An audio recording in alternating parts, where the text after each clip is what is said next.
What is it you wanted me to reconcile myself to? I was born here almost 60 years ago.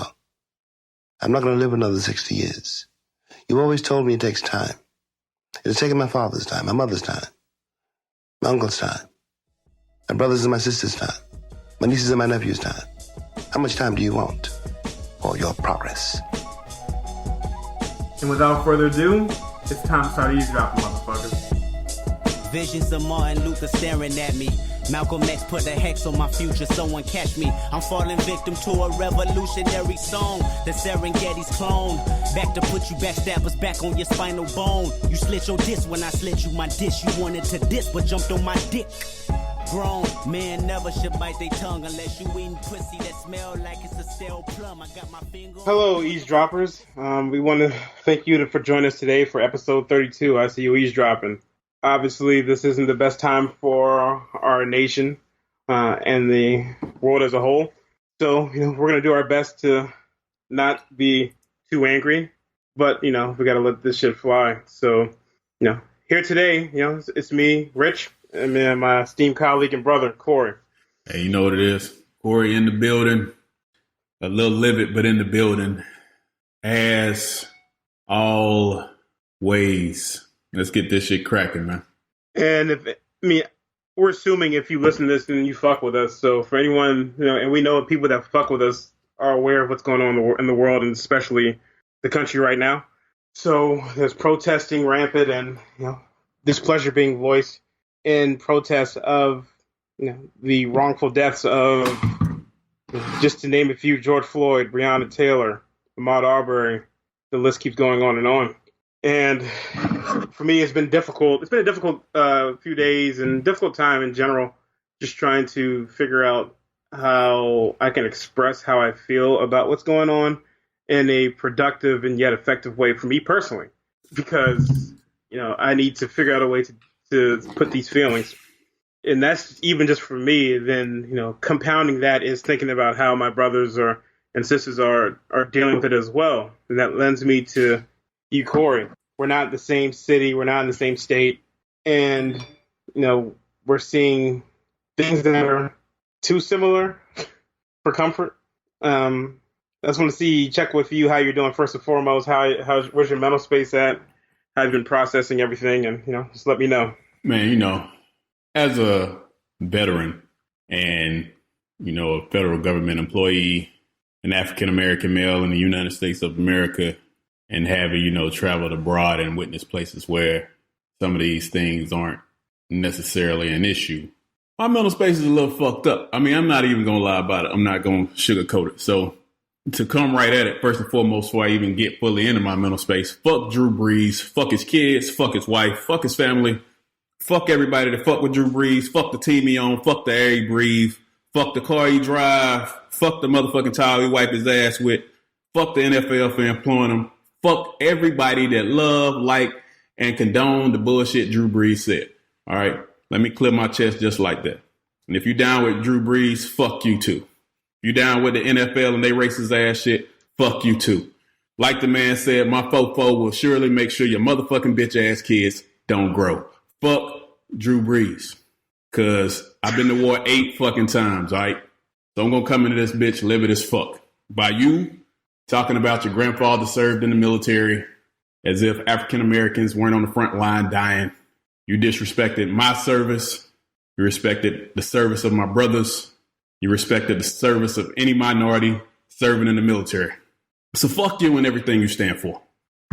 Anybody that condone that shit, quite frankly, you can come see me. As my brother already alluded to, if you fuck with us, you fuck with us. If you don't, you don't. Those that don't, all fine, good and well. You do understand you can get fucked up. Make no mistake. All right. As I've already said, especially when it comes to my mental space, this shit that I have to deal with either way. But when I sit back and consider how my son tell me to stay safe every time I leave the house and how hard he hugged me every time I walk in this bitch, I ain't got no love for nobody and none of this shit. As everybody know, you fucking with me, that's one thing. If anything threatens the safety, mental state, and peace of my kids, you're going to be dead as dead get. Make no mistake about it. I've talked to my moms. I've talked to my son. I'm a live round motherfucker. All right. So that is really what my mental space is. All right.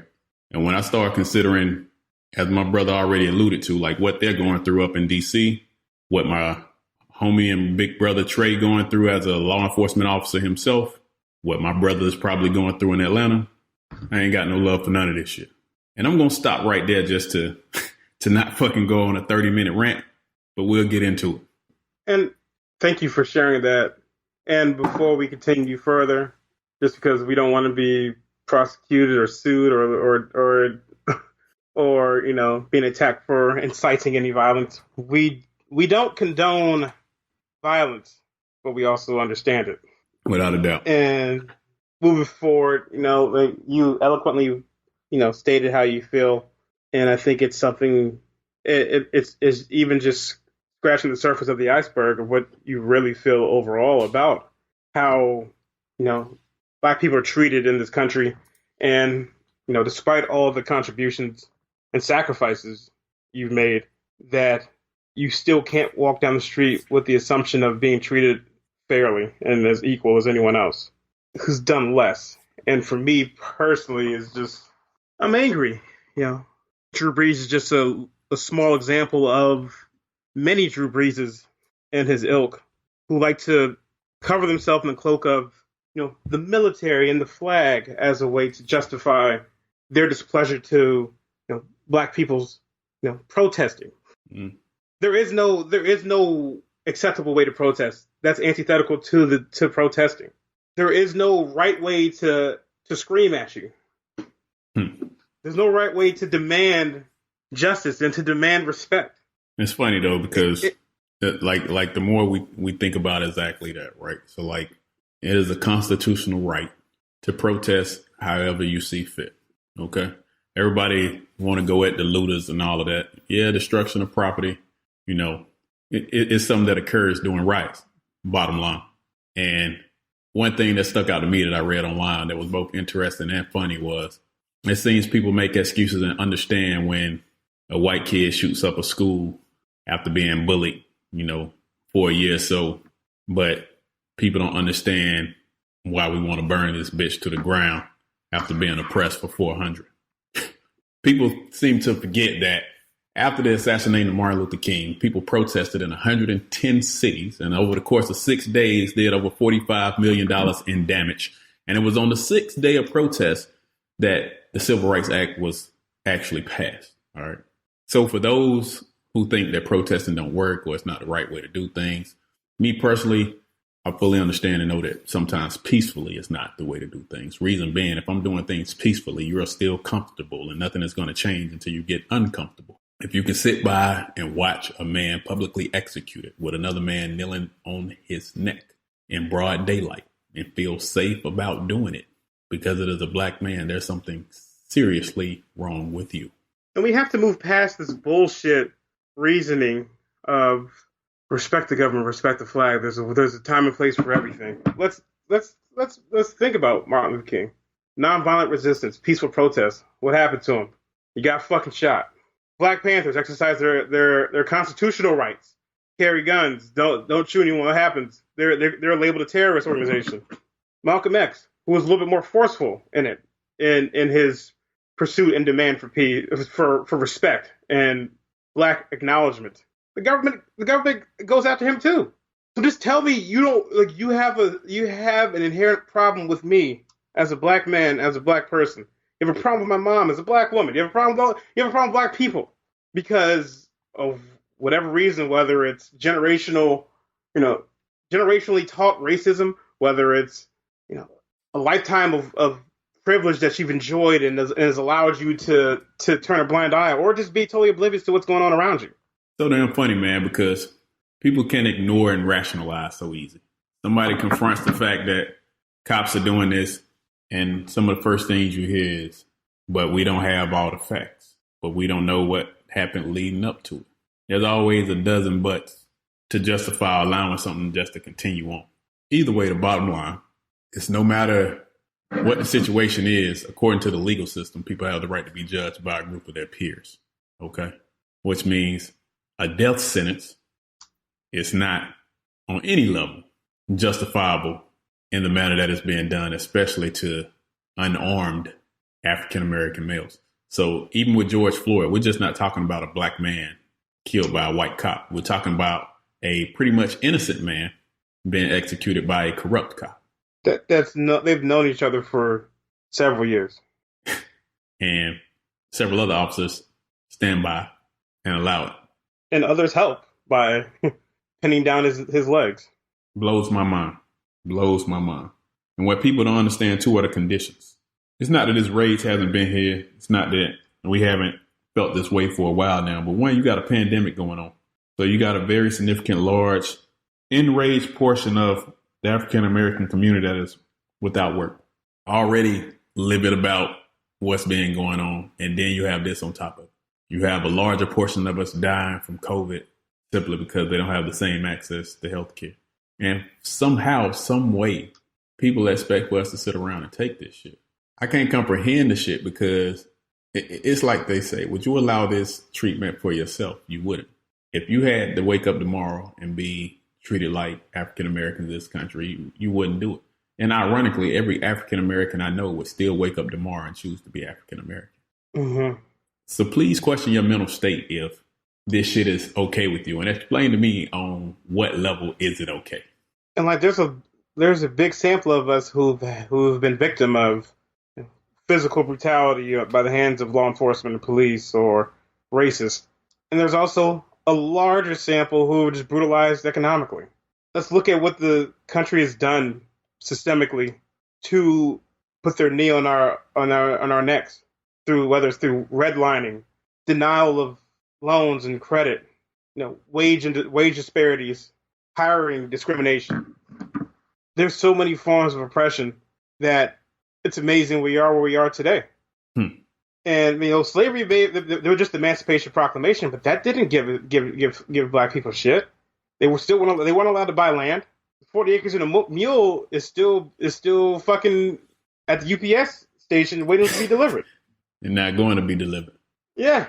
So what are we really talking about here? I mean, the main thing we're talking about, and the main thing that matters right now, is we tried the peaceful approach. Do be aware of this. The peaceful approach has been tried for years and years and years.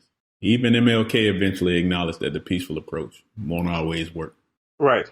And the thing is, I consider myself and most people I know overall peaceful motherfuckers. It's not like we go around trying to find confrontation. And it's when confrontation is brought to us that we address it properly. All right. So here's how I like to describe it. And I did this in a previous episode, but I'm going to do it a little differently this time. And this is more like to capture how this feels without actually going into the details of it. All right. And I'm going to do this from a first person perspective, although I'm not necessarily describing me. So I walk into an elevator or a room. People tense up. They watch me. They turn around. They walk away. Share a couple of side eyes. I go on about my business. I walk down the street. People consider me a threat, regardless of if I'm fucking with them or not.